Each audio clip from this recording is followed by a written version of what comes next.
आमचे कर्तव्यनिष्ठ आणि या मतदारसंघाची संपूर्ण जडणघडण उभारणी करणारे आमदार आणि आजचे आपले सहकार मंत्री नामदार श्री बाबासाहेब पाटील यांचा सत्कार होतोय। मला कल्पना आहे मी या कार्यक्रमाचा अध्यक्ष आहे। मला ही पण कल्पना आहे की मी मतदारसंघातल्या जिल्ह्याचा पालकमंत्री आहे, पण शेवटी वयाचं आणि अनुभवाचं काहीतरी महत्व असतं आणि ज्यांनी माझ्या वडिलांबरोबर काम केलंय त्यांच्या आधी मी बोलणं हे क्रमप्राप्त आहे, त्यांच्यानंतर मी बोलणं जरा चुकीचं होईल असं माझं मत आहे। तर मगाचपासून हा कार्यक्रम पाटील साहेबांनी घेतल्यामुळे आम्ही सगळे त्यांचं ऐकत होतो, पण शेवटच्या याच्यामध्ये मी म्हटलं आता आपण माझं ऐका म्हटलं थोडं। आज पाटील साहेबांचा सत्कार होतोय। या ठिकाणी विशेष अतिथी म्हणून माजी राज्यमंत्री मान्य श्री बाळासाहेबजी जाधव हे आवर्जून इथं उपस्थित आहेत, ज्यांनी हे नेतृत्व बाळासाहेब पाटलांचं ज्यांनी घडवलं, आज ते सुद्धा या ठिकाणी उपस्थित आहेत। त्याचबरोबर माझे सहकारी मित्र आणि आपले जिल्ह्याचे माजी मंत्री मान्य आमदार संजयजी बनसोड साहेब हे सुद्धा आज या ठिकाणी उपस्थित आहेत। मान्य आमदार श्री प्रताप पाटील चिखलीकर हे कार्यक्रमाला भेट देऊन काही पुढचे कार्यक्रम असल्यामुळे गेले, ते सुद्धा आज इथं उपस्थिती त्यांची देऊन गेले। मान्य आमदार श्री रत्नाकरजी गुट्टे साहेब हे आज उपस्थित आहेत। त्याचबरोबर मान्य श्री आमदार विक्रमजी काळे, आपले मान्य श्री किशोर मुंडे, मान्य भरत चामे माजी नगराध्यक्ष, मान्य साहेबराव जाधव माजी सरपंच, आमचे भारतीय जनता पार्टीचे जिल्हा अध्यक्ष मान्य दिलीपराव देशमुख, मान्य श्री अफसर बाबा शेख जिल्हाध्यक्ष राष्ट्रवादी काँग्रेस पार्टी लातूर, मान्य श्री गोपाळ माने जिल्हाध्यक्ष शिवसेना लातूर, मान्य बाबासाहेब कांबळे जिल्हा अध्यक्ष रिपाई गट लातूर, त्याचबरोबर मान्य श्री शिवानंद हिंगणे सरचिटणीस राष्ट्रवादी काँग्रेस पार्टी, मान्य श्री शिवाजीराव देशमुख अध्यक्ष राष्ट्रवादी पार्टी अहमदपूर, त्याचबरोबर मान्य श्री प्रताप पाटील, मान्य श्री शिवाजीराव काळे, ऍडव्होकेट व्यंकटराव बेंद्रे, सुदर्शन मुंडे, अशोक काका केंद्रे, मान्य अझरभाई बागवान, शिवाजीराव खेडेकर माजी सभापती, त्याचबरोबर सुरेश भैया पाटील, माधवराव पाटील, त्याचबरोबर मान्य आपले कृषी उत्पन्न बाजार समितीचे सभापती मान्य पाटील साहेब, त्रिंबक आबा आणि सर्वच आपण इथं या सत्कार समारंभासाठी उपस्थित असलेले अहमदपूर विधानसभा मतदारसंघातील सर्व वडीलधारी तरुण मित्र, माझ्या सर्व माता भगिनी आणि लातूर जिल्ह्यातनं पाटील साहेबांच्या सत्कारला आलेले सर्व माझे लातूरवासीय बांधव, सगळ्यांचं मी मनापासून खरं म्हणजे इथं स्वागत करतो।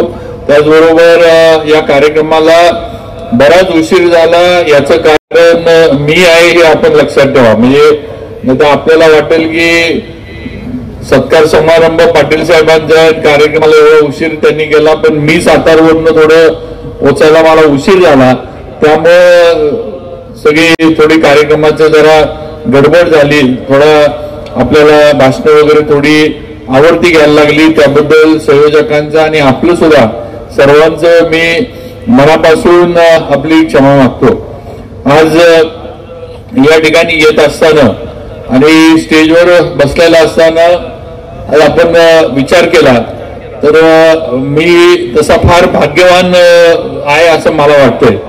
आज 78 साली मान्य बाळासाहेबजी जाधव हे आमदार झाले आणि 78 साली माझे वडील सुद्धा सातारा विधानसभा मतदारसंघातनं पहिल्यांदा आमदार म्हणून निवडून आले। आज बाळासाहेब जाधवांनी आणि माझे वडील अभयसिंहराजे भोसले यांनी मंत्रिमंडळात एकत्र काम केले, त्याच्यानंतर बाबासाहेब पाटील आणि माझ्या वडिलांनी एकत्र काम केले, जे खातं अनेक वर्ष अभयसिंह महाराजांनी चालवलं, आज ते सहकार खातं बाबासाहेब पाटलांकडे आले. म्हणजे किती योगायोग आहे हे आपण बघा. म्हणजे एवढ्या, आणि मला वाटतं तेवढंच नाही तर बाकी सगळ्यांचंच लातूर जिल्ह्यावर भाऊसाहेब महाराजांचं, आम्ही त्यांना तिकडे गाव सातारकडे त्यांना भाऊसाहेब महाराज म्हणतात, त्यांचं फार हे होतं. इथं उल्लेख करणं गरजेचं आहे की विलासराव देशमुख आणि महाराजांचे पण फार जवळचे संबंध होते. हे पण लातूर जिल्ह्यातल्या अनेक जुन्या पिढीतल्या लोकांनी अनुभव घेतलेला आहे. आणि मग एवढ्या सगळ्या, आज ज्यांनी माझ्या वडिलांबरोबर एवढं काम केलं, आज मला त्यांच्याबरोबर काम करण्याची संधी मिळाली. आज पालकमंत्री झालो असलो, आज जरी सार्वजनिक बांधकाम विभागाचा मंत्री असलो, तरी शेवटी त्यांच्यापेक्षा वयानं अनुभवानं सगळ्यांना मी छोटा आहे. घरानं फक्त छत्रपतींचं असल्यामुळे तुमचं प्रेम, मान, सन्मान, श्रद्धा, निष्ठा जी काही या घराण्यावर आहे ती छत्रपतींच्या घराण्यावर आहे. मी माणूस म्हणून जर आपण म्हटला तर या सगळ्यांपेक्षा मी फार कमी अनुभव असणारा मी आहे, हे आपण लक्षात ठेवा. त्यामुळे शेवटी ज्यांनी माझ्या वडिलांबरोबर काम केलं त्यांचा मान सन्मान राखणं हे माझं कर्तव्य आहे असं मी समजतो. आणि त्या ह्याच्यातनं आज आपण सगळेजण इथं, म्हणजे भाषणाला मी खरं म्हणजे पहिल्यांदा उभं राहिलो. आज आपण पाटील साहेबांच्या वाटचालीवर,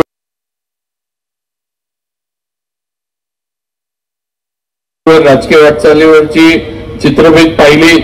अतिशय म्हणजे कमी वयामध्ये त्यांचं आई वडिलांचं छत्र जे आहे त्यांच्यावरनं गेलं, पण तरी कुठेही खचून न जाता निवडणुकीच्या कालावधीमध्ये काही पराभव सुद्धा त्यांना आले, पण त्याच्यातनं पण खचून न जाता आज इथपर्यंत सहकार मंत्री पदापर्यंत त्यांची वाटचाल झालेली आहे. याचा अभिमान तुम्हाला, आम्हाला, अहमदपूरच्या जनतेला हा कायम असला पाहिजे असं मला तरी वाटतं. आणि नक्कीच सहकार विभागाच्या माध्यमातून येणाऱ्या कालावधीमध्ये या महाराष्ट्र राज्यातल्या सहकाराला एक चांगली शिस्त लावण्याचं काम पाटील साहेबांच्या माध्यमातून होईल याची खात्री नक्कीच तुम्हाला, मला सगळ्यांना आहे. ही वस्तुस्थिती आहे. आज मान्य प्रास्ताविकांमध्ये सिद्धी शुगरचा उल्लेख झाला. आज हा कारखाना अनेक वर्ष बंद होता, चालवायला लोकांनी प्रयत्न केले पण तो चालला नाही. पण आज पाटील साहेबांनी लक्ष घातलं, आज कारखाना चांगला चाललाय. म्हणजे सहकार मंत्री यापूर्वी पाटील साहेब, आम्ही ज्यावेळेला मी अजिंक्यतारा कारखान्याचा चेअरमन झालो त्यावेळेला आम्ही साखर संघाच्या मिटिंगला जायचो, थोडं आम्ही गप्तीनं म्हणायचो, मी आता मला कोणाचं नाव घ्यायचं नाही, पण ज्यांचे कारखाने बंद पडले तेच अध्यक्ष असायचे. आमचे चांगले चालणारे कारखाने आम्ही समोर बसलेलो असायचो, आणि ज्यांचे कारखाने कुणीच चालले नाहीत, जे अध्यक्ष असताना पण साखर संघाचे बंद होते, ते मात्र संघाचे अध्यक्ष असायचे. हा त्यावेळेचा अनुभव आहे. आता हे पहिला मला वाटते कारखाना चांगला चालू असणारे पहिले अध्यक्ष झाले म्हणजे विक्रमसिंह कागलकर, आपले गाडगे सरकार कोल्हापूरचे. आणि त्याच्यानंतर मग बाळासाहेब पाटील, आपले मागचे सहकार मंत्री होते सह्याद्री गाव. म्हणजे मी स्वतः घेतलेला अनुभव आहे. आणि म्हणून आज सहकार मंत्री असा आज अजितदादांनी किंवा आपल्या महायुतीच्या सरकारने दिलाय की ज्यांनी बंद पडलेलं कारखाना चालू करून दाखवलं, हे लक्षात घ्या. कुठलीही गोष्ट उभी करणं सोपं असतं. कुठल्याही कारखाना, कुठली संस्था उभी करायची म्हटलं तर तसं सोपं आहे. ती रजिस्टर करा, त्याला लागणारं थोडंफार भांडवल हे करा, सरकारकडनं त्याला जे काय असेल ते थोडंफार शेअर कॅपिटल मिळतं, मशिनरी देणारी लोक असतात, मशिनरी आणा बसवा. पण हे एक भाग झाला. चालवणं हे किती अवघड असतं ते चालवायला घेतल्यानंतर कळतं, ही वस्तुस्थिती आहे. त्यामुळं आज बंद पडलेला कारखाना हे घेणं आणि चालवणं ही काही सोपी गोष्ट नाही बंधू भगिनींनो, हे लक्षात ठेवा. मगाशी आमदार रत्नाकर गुट्टे साहेबांनी उल्लेख केला की पाटील साहेब शिक्षण सम्राट पण आहेत आणि आता साखर सम्राट पण झालेत. पण आता गुट्टे साहेब तुम्ही कारखाना चालवतोय, मी कारखाना चालवतोय. आता महाराष्ट्रातली वस्तुस्थिती अशी आहे की साखर सम्राट संपलेले, साखर सम्राट आता कुठं राहिलेली नाहीत. कारखाना चालवणं म्हणजे आत्महत्या करण्यासारखं आहे असं माझं तरी स्पष्ट मत आहे. कुठेतरी ते आत्महत्येला प्रवृत्त करण्यासारखं आहे, कारण कारखाना चालवणं सोपं नाही. ते सगळं दिसतं फार मोठं, ते डॉलर हा फार मोठा दिसतो, ती चिमणीतनं दूर येताना फार भारी वाटते की काहीतरी इथं फार मोठं चाललंय, पण म्हणजे तिजोरीमध्ये फार काही नसते कारखान्याचे लक्षात ठेवा. त्यामुळे आता साखर सम्राट फार काही राहिले नाहीत. हा आता एकच क्षेत्रामध्ये सम्राटांमध्ये शिक्षण सम्राट. त्यामुळे मला वाटते पाटील साहेब फार हुशार होते, त्यांनी आधीच शिक्षण क्षेत्रामध्ये पदार्पण केलं. आज केजी ते पीजी सांगितलं. आज एवढं मोठं शिक्षणाचं सगळ्या संस्था आज या ठिकाणी उभ्या केल्यात. आज ज्या गोष्टीची गरज आहे समाजाला, तरुण पिढीला ती देण्याचं काम हे मान्य पाटील साहेबांच्या माध्यमातून होते. आज पिढ्या घडवण्याचं काम होते, म्हणजे एक पिढी नाही, पिढ्या कायम घडवण्याचं काम आज साहेबांच्या माध्यमातून होतंय. ही एक मला वाटते फार अभिमानाची गोष्ट आहे, आनंदाची गोष्ट आहे, कारण हे निरंतर चालू राहणार आहे. आपली मुलं, आपली नातवंड, त्यांची मुलं, त्यांना कायम शिक्षण लागणार आहे. कारण आजच्या काळामध्ये आपण बघतोय, आजच्या काळामध्ये चांगलं शिक्षण मिळाल्याशिवाय बहुजन समाजातल्या किंवा कुठल्याच मुला मुलींना पर्याय उरलेला नाही, ही वस्तुस्थिती आहे. तुम्ही चांगले शिकला, चांगलं तुम्ही डिग्री घेतली, त्याच्यानंतर पोस्ट ग्रॅज्युएशन केलं, स्पेशलायझेशन केलं, तरच तुम्हाला चांगल्या ठिकाणी नोकरी मिळते, तर तुम्हाला आज नोकऱ्या मिळू शकत नाही. ही आजची काळाची गरज झालेली आहे. आणि म्हणून आज पाटील साहेबांच्या माध्यमातून, या शिक्षण संस्थांच्या माध्यमातून, शिक्षण विभाग क्षेत्र असेल, क्रीडा विभाग असेल, या दोन्ही याच्यामध्ये आज मुलं किंवा त्या ठिकाणी चांगल्या मुलांना सगळं जे काही गरजेचं आहे ते देऊन घडवण्याचं काम हे होतंय. ही नक्कीच एक आदर्श गोष्ट आहे, हे आपण लक्षात ठेवावं, ही माझी विनंती आहे. बाकी सरकारबद्दल आमदार साहेब बोलले. आज मी आपल्याला एवढं सांगू इच्छितो की आज महायुतीचं सरकार हे देवेंद्रजी फडणवीस, अजितदादा आणि एकनाथजी शिंदे या तिघांच्या नेतृत्वाखाली आज चाललंय. आणि दिल्लीतनं स्वतः मोदी साहेब असतील, अमित शाह साहेब असतील, एवढे मोठे नेते आज महायुतीच्या सरकारच्या आणि महाराष्ट्र मागे आहेत. तर महाराष्ट्र आता मागे वळून बघणार नाही याची खात्री 100% आपल्याला या सरकारमधले मंत्री म्हणून आम्ही देऊ शकतो, हे आपण लक्षात ठेवा. आज आपल्या राज्याची प्रगती ही पुढे पुढे जाणार आहे. आता मागे वळून बघण्याची वेळ राहिली नाही. आज एवढं मोठं मताधिक्य आपल्याला सर्व बाजूने दिलंय. आज एवढा मोठा विधानसभेमध्ये लोकसभेचा पराभव सगळा दूर होईल हे 4-5 महिन्यामधल्या नियोजनामध्ये आणि 4-5 महिन्यामध्ये जे काही समाजाभिमुख अशा योजना राबवल्या, आज त्या सगळ्या याच्यामुळं आज महायुतीच्या सरकारला एवढा मोठा बहुमताचा, ज्याला आपण जनादेश म्हणू, हा आपल्याला दिला.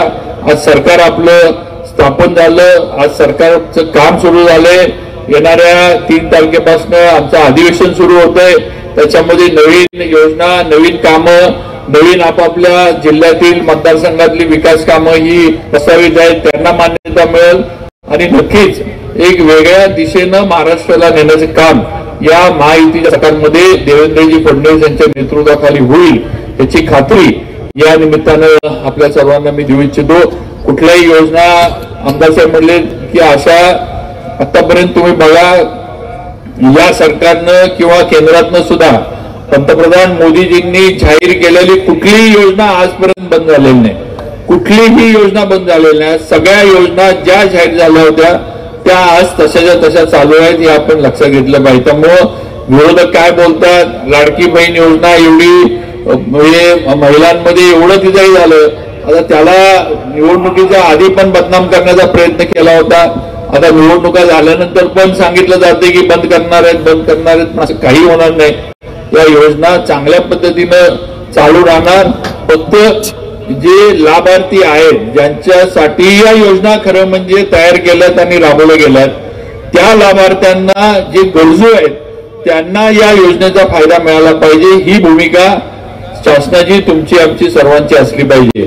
ज्यांना गरज नाही किंवा ज्यांची आर्थिक परिस्थिती चांगली आहे, ज्यांच्या घरी सुबत्ता आहे, त्यांनी शासकीय योजनाचा फायदा घेणं ही चुकीचं आहे, हे आपण लक्षात घेतलं पाहिजे.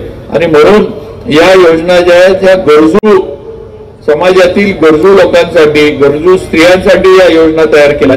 ज्यांचं रोजचं जीवनमान चालवण्यामध्ये ज्यांना अडचणी येतात, ज्यांचं हातावरचं पोट असतं, अशा समाजातील घटकांसाठी या योजना केल्या आणि त्यांना त्याचा लाभ जो आहे तो मिळाला पाहिजे, ही भूमिका राज्य सरकारची 100% आहे आणि त्या दृष्टीने आम्ही पुढचा प्रयत्न नक्की करू.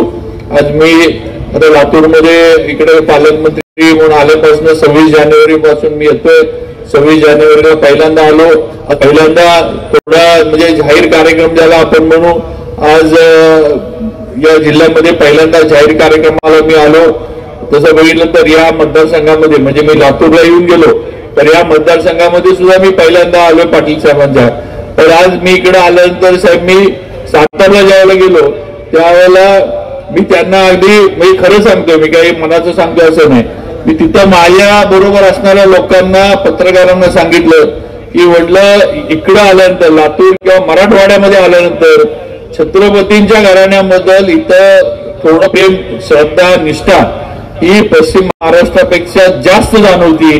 ती आपुलकी जी आहे, ते प्रेम जे आहे ते डोळ्यातनं दिसतं. म्हणजे ते काय बोलायला लागत नाही. लोकांचं भेटणं, लोकांचं बोलणं किंवा लोकांचं अगदी नमस्कार पण ज्या पद्धतीनं आपण करतो ह्याच्यातनं खऱ्या अर्थानं ते प्रेम, ती श्रद्धा आणि घराण्यावर असणारं जे काही आहे ते दिसून येतं. बोललंच पाहिजे किंवा बोलून दाखवलं पाहिजे असं नसतं. शेवटी भावना ज्या आहेत ह्या वर्तणुकीवरनं, डोळ्यातनं किंवा बोलण्यावरनं कळतात. त्यामुळे नक्कीच या ठिकाणी आमच्या घराण्यावर छत्रपतींच्या आपली श्रद्धा आणि प्रेम आहे. आज मी काही वेगळा नाही, मी तुमच्यासारखाच आहे.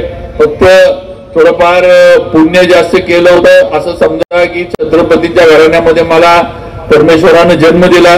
अशा घराण्याचा वारसदार म्हणून मला आपल्या पुढे येता येते. शेवटी ही लोकशाही आहे. लोकशाहीत मंत्रीपद, आमदारकी, खासदारकी आज आहे, 5 वर्षानंतर मिळेल न मिळेल सांगू शकत नाही. कारण शेवटी 5 वर्षानंतर सगळा निकाल जो आहे हा तुमच्या जनतेच्या हातात आहे. चांगलं काम केलं, चांगल्या पद्धतीनं लोकांमध्ये राहिलं, चांगल्या पद्धतीनं लोकांच्या अडीअडचणी, समस्या समजून घेतल्या, सोडवण्याचा प्रयत्न केला तर परत आपल्याला काम करण्याची संधी मिळते, ही वस्तुस्थिती आहे. पण आज ज्या घराण्यातनं मी जन्मलोय, ज्या घराण्याचा सदस्य म्हणून आहे, तरी शेवटी शेवटच्या श्वासापर्यंत मी छत्रपतींच्या घराण्याचा वारसदार राहणार आहे. ह्याचा नक्कीच मला मनापासून अभिमान आहे आणि तो तुम्हा आम्हाला सगळ्यांना कायम राहणार आहे हे या निमित्तानं सांगावंसं वाटतं. आज लातूर जिल्ह्याचा पालकमंत्री म्हणून मला जेवढं या जिल्ह्यासाठी इथला पालकमंत्री म्हणून एक इथला जबाबदार लोकप्रतिनिधी म्हणून मला जेवढं जिल्ह्यासाठी वेगवेगळ्या योजनांच्या माध्यमातून करता येईल तेवढं करण्याचा माझा प्रयत्न राहील. पाटील साहेब असतील, संजयजी असतील, आमचे बाकी सगळे सहकारी असतील, जिल्ह्यातले जे वर्षोनवर्ष या जिल्ह्यात काम करतात, या सर्वांना बरोबर घेऊन पालकमंत्री म्हणून काम करण्याचा माझा प्रयत्न नक्की राहील. कुठेही कुणाला राजकारणातनं किंवा थोडंफार आपण राजकीय आराखडे कधी कधी वेगळे असतात, कधी कधी वेगळे होतात, पण विकास कामांमध्ये कधीही अशा पद्धतीनं कुठलीही म्हणजे वेगळी वागणूक कुणालाही माझ्याकडनं मिळणार नाही, ही माझी आपल्या सर्वांना मनापासूनची ग्वाही आहे. आपण लक्षात ठेवा. मी परत एकदा पाटील साहेबांना आजच्या सत्काराच्या निमित्तानं त्यांच्या जो नागरिक सत्कार झाला सर्वांच्या वतीनं, साहेब आपल्यामुळे माझा पण सत्कार झाला. कारण तसं बघितलं तर अजून माझा सत्कार साताऱ्यामध्ये पण झालेला नाही, तर आज लातूरमध्ये आपल्यामुळे माझा सत्कार झाला, हे पण माझं भाग्य आहे असं म्हणावं लागेल. एका सत्कारात दोन्ही सत्कार होऊन गेले, पालकमंत्री म्हणून पण झाला आणि मंत्री झालो म्हणून पण झाला. पण आज ही संधी आपल्यामुळे मला मिळाली, त्याबद्दल आपले मनापासून आभार मानतो. सर्व आपले संयोजक जे आहेत त्यांचा आभार मानतो की मला इथे येण्याची, 2 शब्द बोलण्याची संधी दिली आणि आपल्या या अहमदपूरच्या लोकांमध्ये येऊन आपल्या सर्वांना भेटण्याची संधी आज या सत्कार समारंभामुळे मला मिळाली. त्याबद्दल आभार मानतो आणि माझे 2 शब्द थांबवतो. जय हिंद, जय शिवराय, जय भीम. जोरदार टाळ्या होऊन जाऊ सन्माननीय श्रीमंत छत्रपती श्री शिवेंद्रराजे भोसले साहेब यांसाठी आणि आजच्या कार्यक्रमाचे सत्कार मूर्ती